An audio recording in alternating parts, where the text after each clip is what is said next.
Impact Magazine a le plaisir de recevoir aujourd'hui Ekanga Shungu. Vous avez travaillé pour Jeune Afrique au moment où il n'y avait pas beaucoup de Congolais dans ce domaine, au fait, à l'étranger. Est-ce que vous pouvez nous parler un peu de votre interview avec Nelson Mandela? Bonjour Andy, oui, j'ai déjà eu l'occasion effectivement de vous en parler.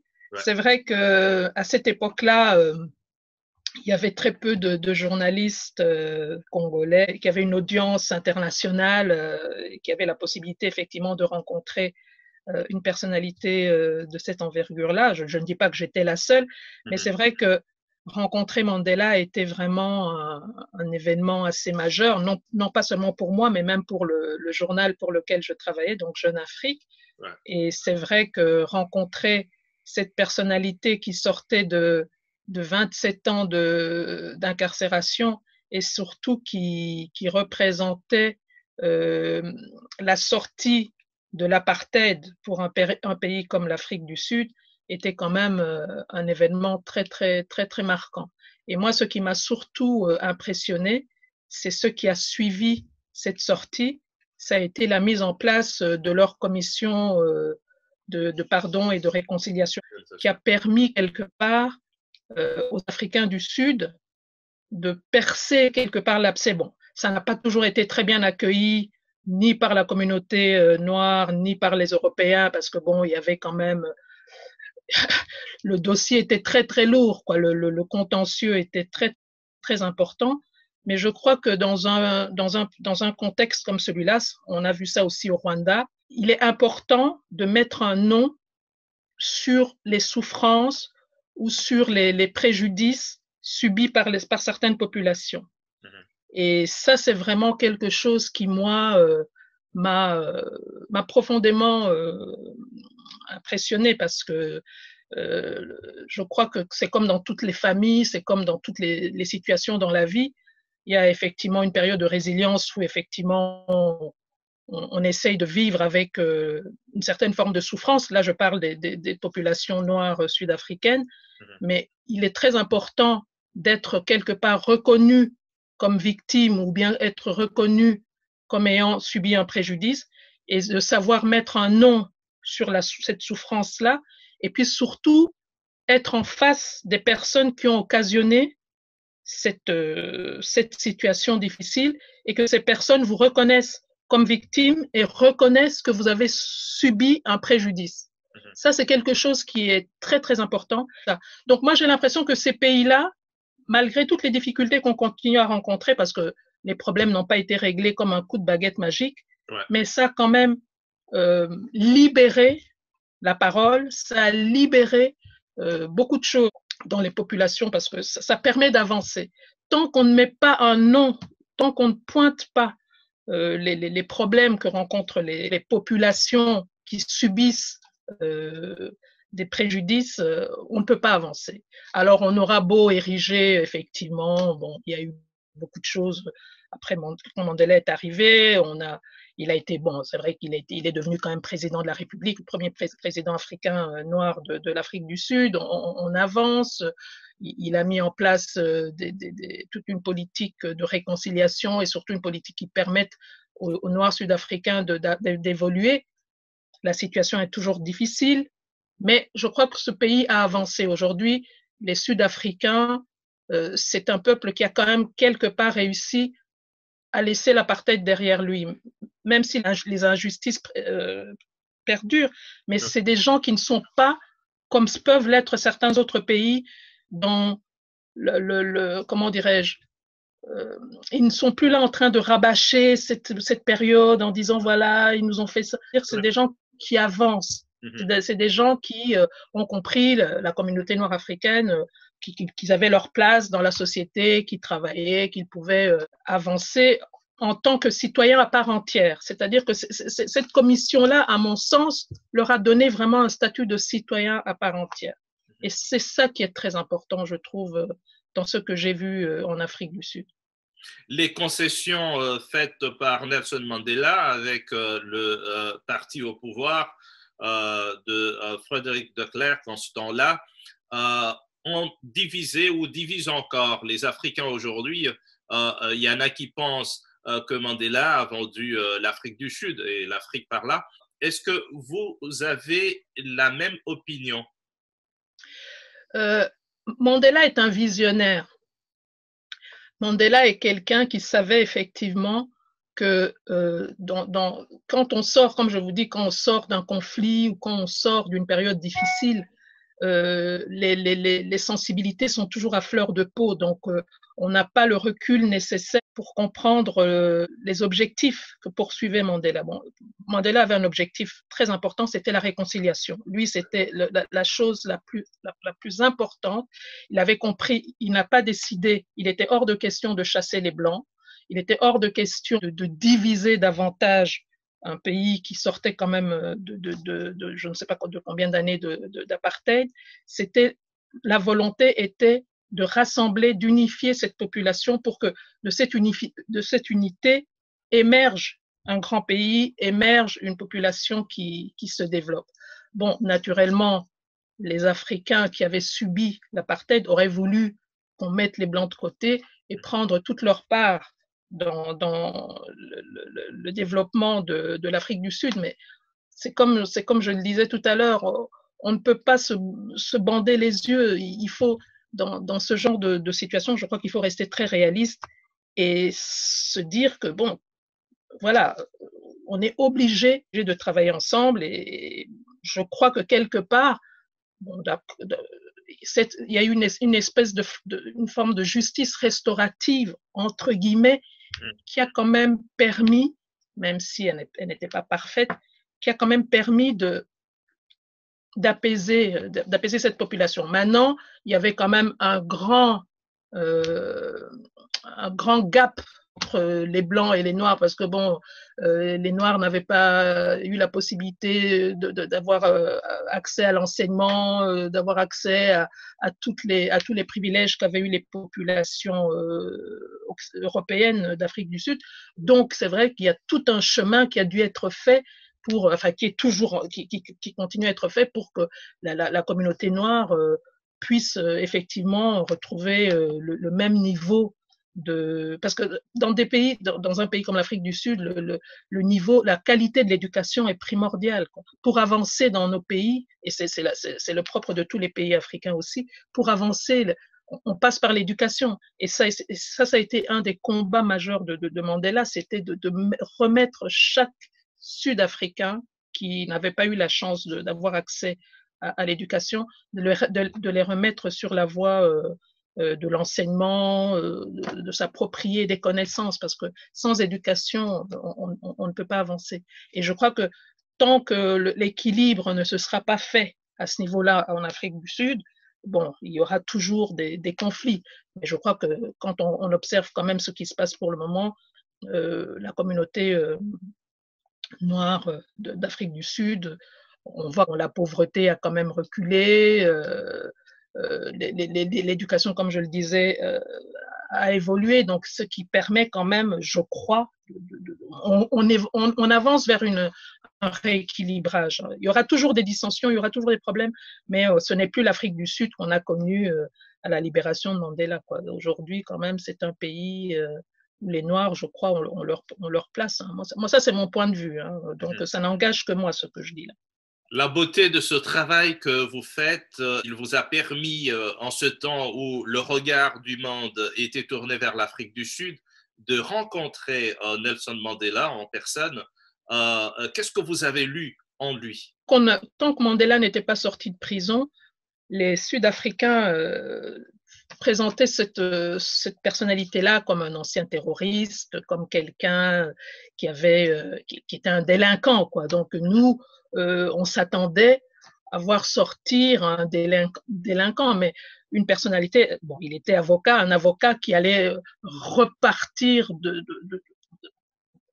enfin, se retrouver au moment où il avait été incarcéré, c'est-à-dire qu'il allait continuer la lutte que sa femme d'ailleurs poursuivait pendant qu'il était en prison. Donc nous, on s'attendait à trouver quelqu'un qui allait continuer à revendiquer les droits des populations africaines, qui allait continuer à faire un combat pour l'émancipation des Noirs, peut-être un combat pour chasser les Européens d'Afrique du Sud et tout ça. Et j'ai découvert un homme, bon, c'est vrai qu'il était quand même, il avait passé 27 ans en prison et qu'il était peut-être plus âgé. J'ai trouvé un homme pacifié, j'ai trouvé un homme complètement dans la volonté de construire, mais la société arc-en-ciel, sa fameuse, ça a été vraiment son leitmotiv. C'était quelqu'un qui avait compris qu'il fallait pardonner. Il y avait eu tellement de résilience en lui, c'est-à-dire qu'il avait compris qu'il fallait optimiser toute cette souffrance ou toute cette période où il avait été mis à l'écart pour mettre toute cette réflexion qu'il avait pu accumuler pendant toutes ces années-là, la mettre au service de son pays. Et ça a été vraiment une leçon, moi je trouve, voilà, j'ai rencontré un homme pacifié, un homme qui m'a appris à taire mes colères, de toujours bien nommer les actions que nous allons mettre en place. C'est-à-dire que quand on agit, il faut savoir pourquoi on agit et vers quoi on agit et donner un sens, voilà, donner un sens à chaque action que nous mettons sur terre. Parce que effectivement, les colères, rester dans la rancœur, ça sert à rien, qu'on n'avance pas, on fait du surplace et ça revient, c'est rédhibitoire, voilà. Bon, les problèmes, comme on a dit tout à l'heure, ne sont pas réglés, mais moi, je crois que c'est un homme qui m'a appris à me projeter, à voir plus loin et à sortir de moi-même pour aller voir un peu, d'aller vers les autres. Moi, voilà, c'est ce que Mandela m'a appris. Et puis, bon, voilà, on a vu quand même, il n'a pas eu l'occasion il a quand même fait il a quand même essayé de réconcilier Mobutu à l'époque avec Kabila. Il a quand même essayé de faire. Il y a eu des choses. Bon, il est arrivé tard. Hein, il avait quand même passé pas mal de temps en prison, mais malheureusement, ses successeurs n'ont pas été forcément dans son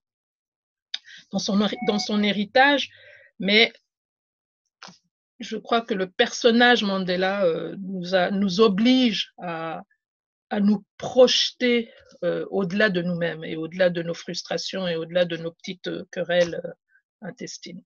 L'Afrique semble avoir de problèmes à reconnaître ses enfants, les grands, plutôt ceux qui font de merveilles, ceux qui tracent le chemin. Il y a un autre grand que vous n'avez peut-être pas rencontré, mais dont vous connaissez la lutte. Lumumba revient au pays. Qu'est-ce que vous en savez? Donc, ben, écoutez, je suis comme un peu tous les Congolais. Nous avons appris effectivement que le retour de l'unique relique que cette personnalité a pu laisser est une dent qui va être restituée déjà à sa famille parce que bon, il s'est avéré que son bourreau avait gardé cette dent comme une espèce de trophée, Ouais. comme quand on garde je ne sais pas moi, quelque chose qui vous rappelle que vous avez tué un lion ou que vous avez tué un animal sauvage. Bon, il a gardé ça pendant des années. C'est sa fille qui l'a récupéré. Sa fille a accepté de remettre cette relique aux autorités belges qui maintenant vont le réacheminer vers le Congo. C'est une très bonne chose. C'est-à-dire que ça va permettre effectivement au moins de faire, je crois, une forme de deuil dans la mesure où un élément, aussi petit soit-il, de la personnalité Lumumba va retourner. Mais je crois qu'on ne va pas se contenter de ça, parce que j'espère que ce retour et cette énième reconnaissance de qui était Lumumba au Congo va nous permettre justement, à nous les Congolais, de dépasser l'espèce d'omerta dans laquelle les Congolais se sont installés depuis la mort de cette personnalité-là. La mort de Lumumba, c'est quand même quelque chose qui a été extrêmement traumatisant. Enfin, moi, je parle par rapport à moi, en tant que citoyenne, malgré tout, et par rapport à tout ce que j'ai entendu de la part de mes parents, de la part des personnes qui l'ont connu, et de la part de certains des Congolais. On a vu quand même que c'était une personnalité qui était célébrée dans le monde entier. À sa mort, Il a été célébré dans le monde entier. Il y a des universités Lumumba partout, il y a des avenues Lumumba partout, il y a des écoles Lumumba partout. Mais chez nous, au Congo, on s'est contenté très vite de l'ériger en héros national. On s'est contenté de monter une espèce de stèle, ou je ne sais pas comment ça s'appelle, l'échangeur de Limité. Il y a un Lumumbaville qui existe dans le Sankourou. Il y a même une tombe. Mais tout ça, ce sont des symboles, ce sont des choses qui ne résolvent pas le problème. C'est-à-dire que moi, et c'est pour ça que je vous ai parlé de la commission de réconciliation qui m'avait tellement marqué dans des pays comme l'Afrique du Sud, j'aimerais bien qu'il y ait au moins une fois pour toutes pour nous permettre d'avancer. Parce que regardez, depuis 1960, j'ai l'impression que les Congolais font tout ce qu'ils peuvent, parce que ça c'est vrai, pour avancer, ils font tout, mais on sent qu'il y a quelque chose qui a manqué à notre communauté. Il a manqué cet instant où tout le monde s'assied et où tout le monde maintenant pas règle ses comptes, parce que c'est pas ça, mais comme je vous dis tout à l'heure, que les gens puissent au moins mettre un nom sur les traumatismes qu'ont pu vivre déjà les enfants de Lumumba, mais nous-mêmes aussi en tant que Congolais, parce qu'il y a des choses qui n'ont jamais été dites. Il faut quand même, ça va pas faire plaisir ce que je vais dire ici, mais moi j'étais quand même forcément traumatisée de voir que c'est quand même des Congolais qui ont livré Lumumba aux Belges et aux Américains. J'ai quand même été extrêmement traumatisée de voir qu'il y a quand même des personnalités imminentes. Je ne fais pas de polémique, mais il faut quand même le dire. Ce sont des gens, des personnalités congolaises quand même qui, indépendamment de l'animosité qu'ils avaient avec Lumumba, qui ont quand même, ce sont des personnalités qui ont fait des choses très importantes pour notre pays, mais on est quand même obligé d'admettre que ces personnalités-là, au-delà des dissensions politiques qu'ils avaient avec Lumumba, ont quand même été en mesure de prendre un de leurs frères pour le livrer quand même à des populations étrangères. Donc, je crois que tout ça, c'est des choses qui n'ont pas été suffisamment pas évoquées, parce que tout le monde connaît l'histoire, mais on n'a pas pris le temps de se dire, bon, voilà ce qui a été fait, voilà quand même, entre guillemets, le mal que nous nous sommes fait entre nous. Il faut vraiment qu'il y ait, pour moi, en ce qui me concerne, j'espère que Félix Tshisekedi, qui me paraît être un homme quand même très soucieux d'une forme de réconciliation, d'une forme d'unité, parce que bon, il est en train pour le moment de mettre en place cette espèce d'unité nationale, qui nous autorise, qu'il ait le courage de nous permettre de nous asseoir, mais pacifiquement. Ça sera très difficile parce que nous, les Congolais, on est quand même très, très nerveux.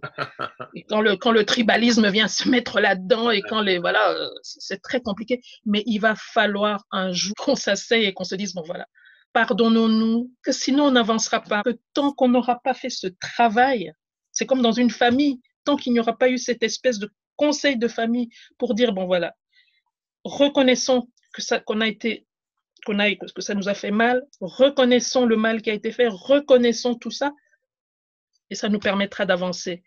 On a déjà avancé parce que regardez, nous, notre génération, on est amis avec les enfants de tous ces protagonistes dont je vous ai parlé tout à l'heure. On est amis avec les enfants Tshisekedi, on est amis avec les enfants Mobutu, on est amis avec nous, nos générations. On a quelque part franchi le pas. On a avancé, mais on a avancé dans l'hypocrisie. Faire revenir la relique de Lumumba, c'est très bien, mais c'est comme si on mettait un pansement sur une plaie qui est en dessous, qui est purulente encore, qui n'est pas guérie. Il faut, avant de mettre ce pansement, regarder la plaie, se dire, bon, est-ce qu'on est guéri? Est-ce que nous, Congolais, on a vraiment passé le cap de cette période un peu difficile de notre indépendance? Est-ce qu'on est vraiment en phase avec ça? Est-ce qu'on est prêt maintenant à laisser tout ça définitivement de côté et d'avancer? Oui, il y aura une cérémonie. Oui, il y aura un monument certainement, ou je ne sais pas tout ce qu'ils vont faire. Mais est-ce que on aura pour cela réussi à exorciser toute cette souffrance-là? Ça, je n'en sais rien. Donc c'est pour ça que moi j'estime que le linge sale, ça se lave en famille.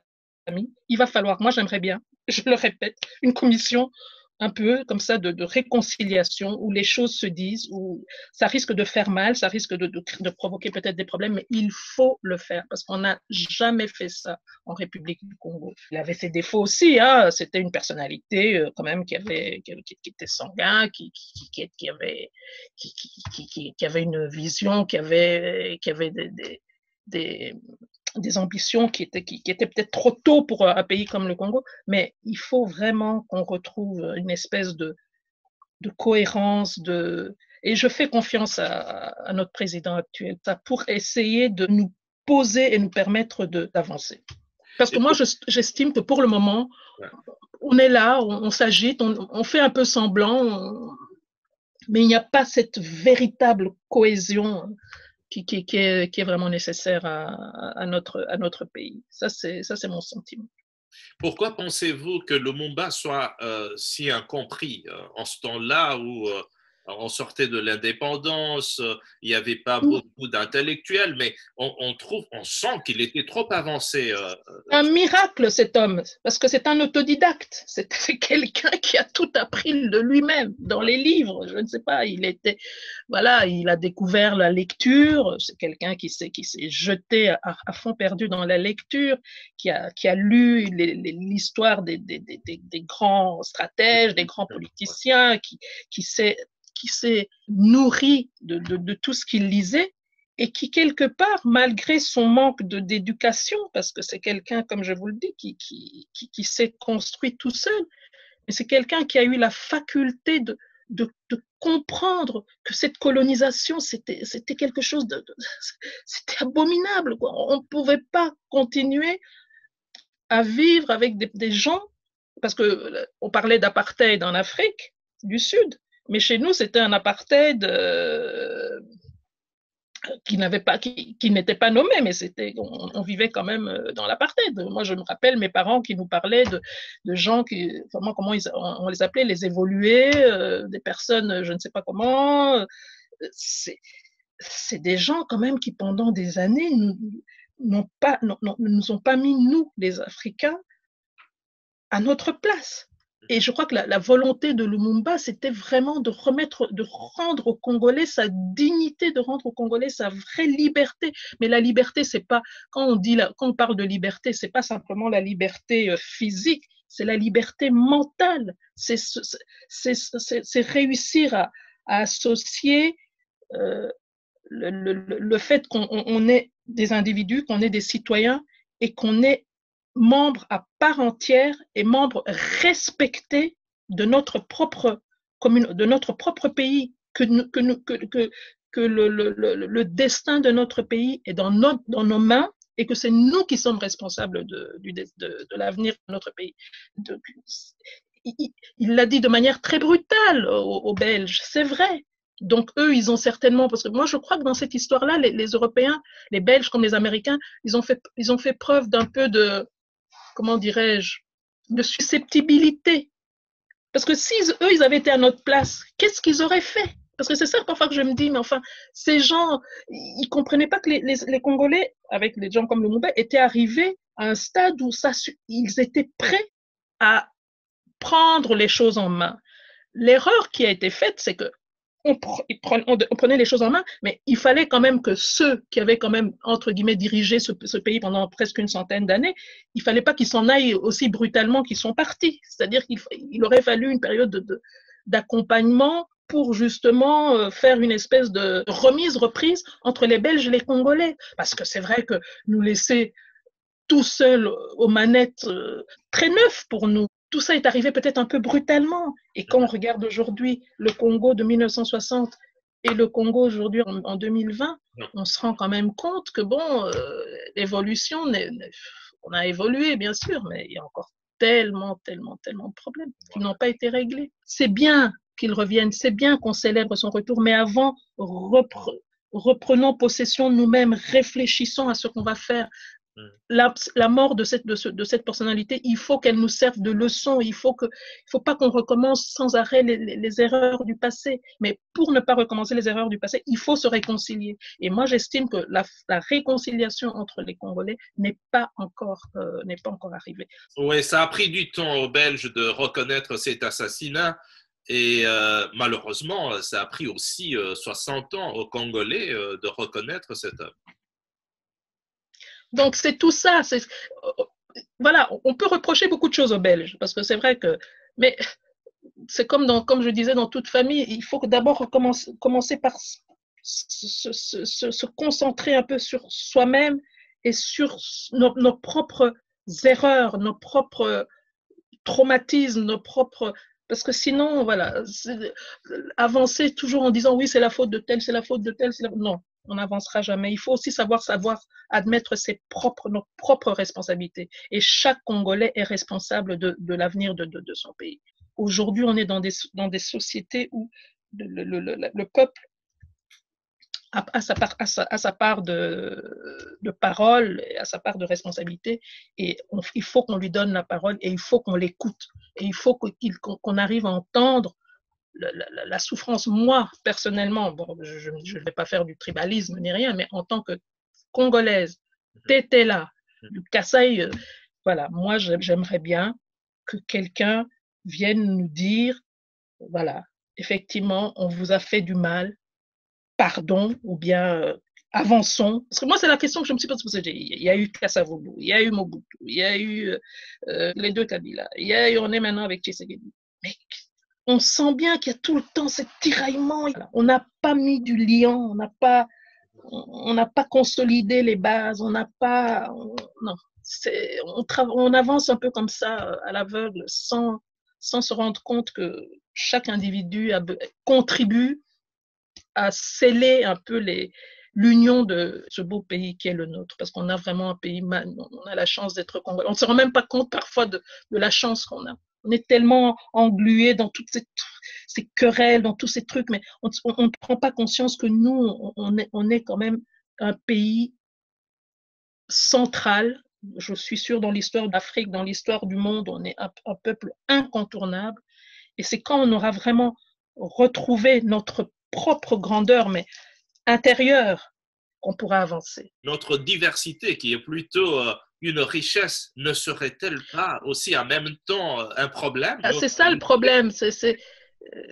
Nous, on vient de sociétés un peu éclatées, c'est-à-dire que dans le Congo, c'est vraiment un agglomérat de tellement de différences. Et c'est ça qu'il faut d'abord réussir à reconsolider. Mais on pourrait y arriver parce que notre génération à nous sommes une génération de l'universel. Nous sommes la génération qui avons voyagé, qui avons été dans le monde. Nous sommes des gens qui avons déjà réussi à exporter notre propre culture, notre propre idée, et qui avons réussi à absorber le monde, absorber le mouvement du monde. On est vraiment des citoyens du monde. Donc, c'est toute une gymnastique un peu compliquée maintenant à faire en sorte que ces citoyens du monde se sentent également des citoyens congolais à part entière, mais pas en se disant ouais, le Mukongo à côté, voilà, il est Mukongo. Moi, je voudrais presque à la limite qu'on efface tout ça, quoi. On n'a pas choisi. Moi, j'ai pas choisi d'être Tétéla. Vous n'avez pas choisi d'être mais est-ce que si voilà. on effaçait ça, ça ne nous ferait pas perdre quelque chose? Voilà. Quand je dis effacer, c'est peut-être pas le bon terme. Par exemple, ici, moi, je suis en France depuis de très très longues années, mais il n'y a personne qui contestera mon africanité. C'est-à-dire que j'ai réussi, je crois, à vivre très bien dans une société que j'ai choisie, voilà, la France et tout. Mais tout ce que je fais émane de cette conviction profonde que c'est l'africaine en moi qui réussit c'est mon africanité qui fait ma force. C'est mon africanité qui fait que et je crois que c'est ça un peu que Lumumba faisait. C'est-à-dire, c'est quelqu'un qui avait compris que lui, en tant qu'Africain, il avait aussi le droit enfin pas à la parole, le droit de s'épanouir et d'épanouir son pays en tant qu'Africain, mais dans le monde. C'est-à-dire que c'était quelqu'un qui voyait beaucoup plus loin. C'est-à-dire que nous, il y a des gens qui préfèrent rester dans leur contexte. Oui, oui, on reste là. Parfois des gens me reprochent, yo n'a pas français, na yo milai, toi tu es trop intellectuel. Non, c'est pas ça. Il faut pas se brimer. Si quelqu'un a envie d'être plus avancé, de faire des recherches plus avancées comme nous, il faut accepter ça. Parce on n'est pas tous pareils. Mais il faut avant tout que soi-même, on respecte qui on est et qu'on ne trahisse pas qui on est. Voilà.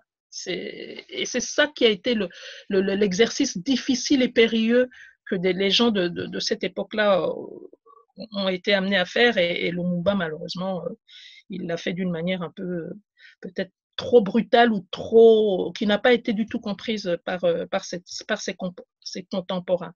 Là-dedans, ok, va apporter un plus, ok, c'est la petite partie de Lumumba qui revient, mais Lumumba a pris un tel essor. C'est bien là-dedans. Je suis très contente pour les familles parce que c'est vrai qu'il faut faire un deuil. On a besoin physiquement d'avoir quelque chose. Mais pour moi, Lumumba, c'est tellement, c'est un rayonnement en permanence, quoi. Il a dépassé le stade presque humain. Voilà. J'espère que le rayonnement va continuer, qu'on va mieux expliquer peut-être ses textes, ses paroles, qu'on va faire un travail pour nous expliquer le véritable esprit de cet homme-là. Je suis toujours vexée d'apprendre la philosophie de Lumumba par des étrangers, quoi, des gens qui potassent, qui lisent, qui essayent de comprendre c'est quoi l'esprit. Qu'est-ce que cet homme a voulu faire en 1960? Qu'est-ce qu'il a essayé de faire de notre pays? Qu'est-ce qu'il voulait exactement? Voilà. Le jour où on pourra nous commencer à nous expliquer ça de manière sereine, c'est pas le seul homme politique qui avait qui avait eu ce genre d'idées. Hein. Il y a aussi beaucoup d'hommes politiques congolais qui ont contribué quand même à ça. Mais moi, comme je vous dis, je reviens à ce que je répète depuis tout à l'heure. Ouais. Il faut qu'on nous asseye un jour tous, qu'on fasse ce travail de réconciliation, d'explication dans le texte et dans hors texte. Vos enfants et aussi toute cette nouvelle génération n'ont pas connu Lumumba. Si il vous était... Je ne l'ai pas connu moi-même non plus. Hein. Ben voilà. S'il vous était donné de leur présenter Lumumba, comment le décrirez-vous? Moi, je dirais simplement que d'abord, c'est un nationaliste, un grand homme qui a émergé pendant la période de la colonisation, pendant une période où nous n'étions pas libres, où nous étions, où une puissance étrangère nous avait complètement muselés quelque part. Nous n'avions pas le droit de nous exprimer, de nous accomplir en tant que Congolais, et que cet homme a été un des premiers, avec d'autres, qui a compris que pour que nous réalisions dans notre destin qu'il fallait rompre avec la colonie, avec les colonisateurs, et que à partir de ce moment-là, on pourrait construire un pays ensemble. On ne lui a pas donné l'occasion de le faire parce que, bon, voilà, les circonstances ont fait que, voilà, il est parti. Mais c'est un miracle que, malgré le peu de temps qu'il a passé au pouvoir, que la pensée, le Lumumba, persiste jusqu'aujourd'hui.